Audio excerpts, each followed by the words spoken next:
Hi guys, welcome to my channel. I'm Danielle, and today I'm going to be talking about some January new releases that I'm really excited for and my January TBR. So I can't believe January is almost here. It is the start of a new year, and I'm really excited to just start fresh with all my reading. There are quite a few new releases that I'm excited for, and a couple books on my TBR that have been on there for a little while, but I'm excited to read this year. So I'm just going to get right on into it and start with the new releases for January. So the first one that I want to talk about is Mislaid in Parts Half Known by Shannon McGuire. This is book 10 in the Wayward Children series, and this comes out on January 9th. The Wayward Children series is a series about children who find doors to other worlds. It's a portal fantasy, and they go through these doors, and some come back and some don't. The ones that come back, though, they don't really know how to fit in society anymore because their worlds could have been vastly different than the one they live in now. So they are sent to Eleanor West's school for children, and they meet each other. Some actually end up going back to their worlds, some don't. But this book is about Ancy, who's one of the newer children that we see.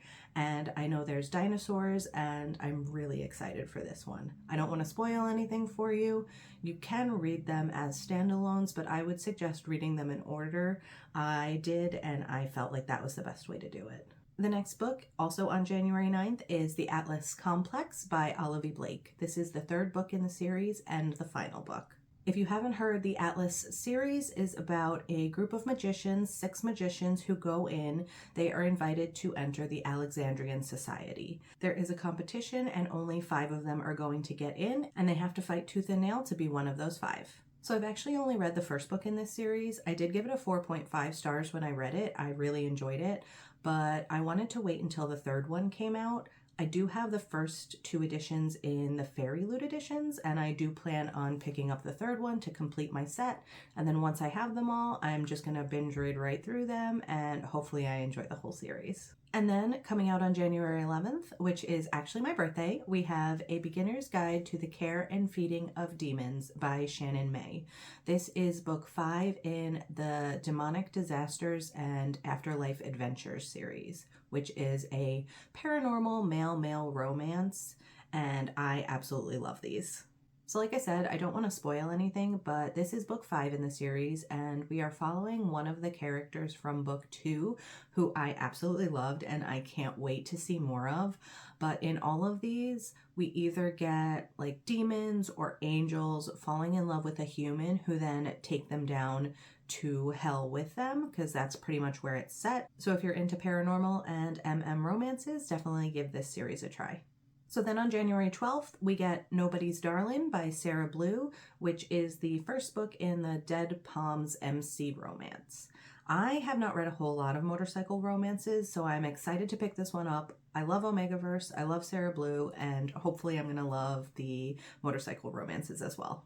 But it sounds like for this one, Lily, who is the main character, her heat is coming up soon, and she is pretty much staying with the MC.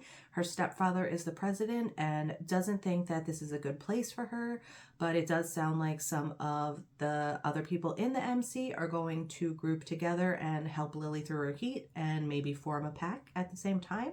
So I'm excited to see where this one goes.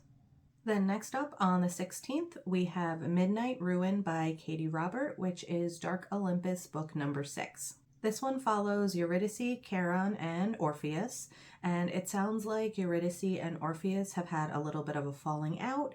Charon swoops in and starts chatting up with Eurydice, and I guess Orpheus is trying to get her back, but he sees that she's with Charon, and he says that he will do whatever he can to get her back, even if it's not by herself.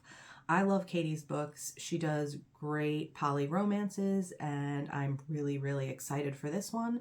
I've heard some good things so far, and I can't wait to pick it up. I do have it pre-ordered, and I will probably be starting it as soon as I get it in. And then on the 16th of January, we get Emily Wilde's Map of the Otherlands by Heather Fawcett. This is the second book in the Emily Wilde series.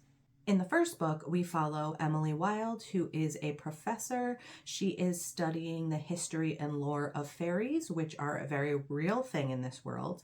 and she goes on a trek to discover a little bit more about them.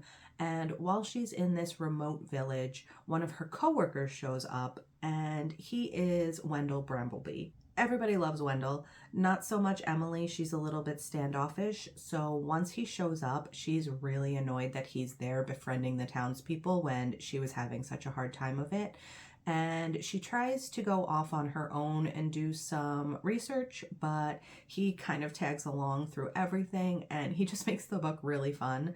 I don't want to spoil anything, but please read this one if you're looking for a good, cozy fantasy. And then lastly, on January 30th, we are getting House of Flame and Shadow by Sarah J. Maas. This is my most anticipated book of the year so far. House of Earth and Blood is my favorite book ever, and I cannot wait for this third book in the series to come out. If you don't know what this book is about, it is about Bryce, who is half human, half fae, as she tries to avenge the death of her friends. Along with Hunt Athalar, a fallen angel, she is on a mission to figure out how her friends passed, and she will do anything to make this right. Meanwhile, there is a demon loose in Crescent City, and they will have to dig deep to uncover the truths and figure out what is going on in their city and hopefully save everybody in the process.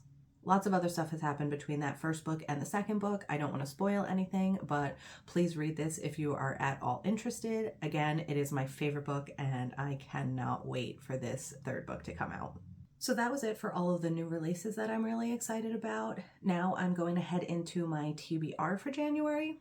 One book on my TBR I'm actually not going to show you guys. I actually have a video going up soon about my first read of the year, so you will see that book in that video. But the first book I want to talk about is going to be Hench by Natalie Zina Walschots.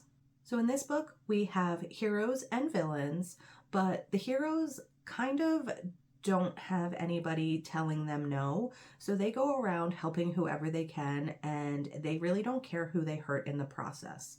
In this, though, we get Anna, who is hurt by one of these heroes, and this kind of leaves her out of sorts. She doesn't really know what to do now. She can't work anymore, so she goes and she kind of starts compiling data about all of these heroes. More often than not, the heroes are leaving people injured, so she compiles all of this data and brings it to the masses.